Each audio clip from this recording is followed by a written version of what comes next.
تفسیر رضوان، خدا پر بھروسہ کرو، سورہ بقرہ آیت نمبر 86۔ وَإِذَا سَأَلَكَ عِبَادِي عَنِّي فَإِنِّي قَرِيبٌ أُجِيبُ دَعْوَةَ الدَّاعِ إِذَا دَعَانِ فَلْيَسْتَجِيبُوا لِي وَلْيُؤْمِنُوا بِي لَعَلَّهُمْ يَرْشُدُونَ۔ اور جب میرے بندے آپ سے میرے بارے میں سوال کریں تو آپ کہہ دیں میں یقیناً قریب ہوں، جب کوئی پکارنے والا مجھے پکارتا ہے تو میں اس کی دعا اور پکار کو سنتا ہوں اور جواب دیتا ہوں، تو ان پر لازم ہے کہ وہ میری دعوت پر لبیک کہیں اور مجھ پر ایمان لائیں تاکہ وہ حق و حقیقت کے راستے پر آ جائیں۔ امام رضا علیہ السلام کے ایک صحابی نقل کرتے ہیں کہ آن حضرت نے مجھ سے فرمایا، اگر میں تم سے کچھ کہوں تو کیا میری بات پر اعتماد کرو گے؟ میں نے عرض کی، میں آپ کے قربان جاؤں، اگر میں آپ کے کہنے پر اعتماد نہ کروں گا تو پھر کس کے کہنے پر اعتماد کروں گا، جبکہ آپ لوگوں پر خدا کی حجت ہیں۔ امام علیہ السلام نے فرمایا، بس جب خدا کوئی وعدہ کرتا ہے اور کچھ کہتا ہے تو اس پر بھروسہ کرو۔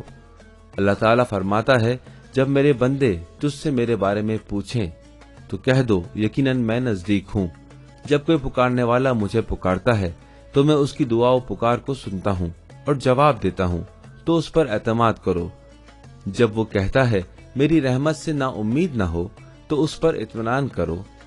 اپنے دل میں خدا پر اچھائی کے علاوہ کوئی اور گمان نہ کرو۔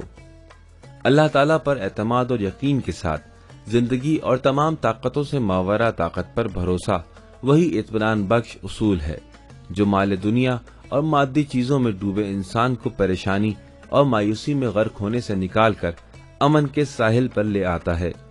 جب ساری دنیا نا امید اور کمزور ہو رہی ہو، جو انسان میں ایسی امید پیدا کر سکتا ہے جس کے سائے میں وہ تھوڑا سا آرام کر کے نئی زندگی کا سانس لے سکے۔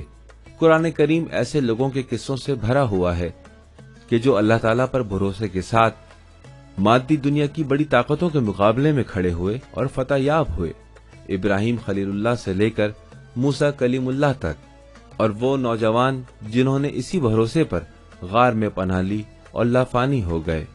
آج محققین کے تجربات بتاتے ہیں کہ اللہ تعالیٰ پر توکل نہ صرف بہادری، اعتماد بے نفس، خطرات سے لڑنے جیسی خصوصیات میں اضافے کا باعث ہے، بلکہ تناؤ، افسردگی، بہت سی ذہنی و نفسیاتی پریشانیوں کے علاج میں ایک مؤثر طریقہ شمار کیا جاتا ہے۔ اس کے علاوہ محققین کا خیال ہے کہ خدا پر بھروسہ معاشرے کی سطح پر روحانی و نفسیاتی بہبود کو فروغ دے سکتا ہے۔ نتیجہ یہ ہے کہ توکل ایک با ایمان معاشرے کی کامیابی کا راز ہے، اسے کم نہ سمجھیں۔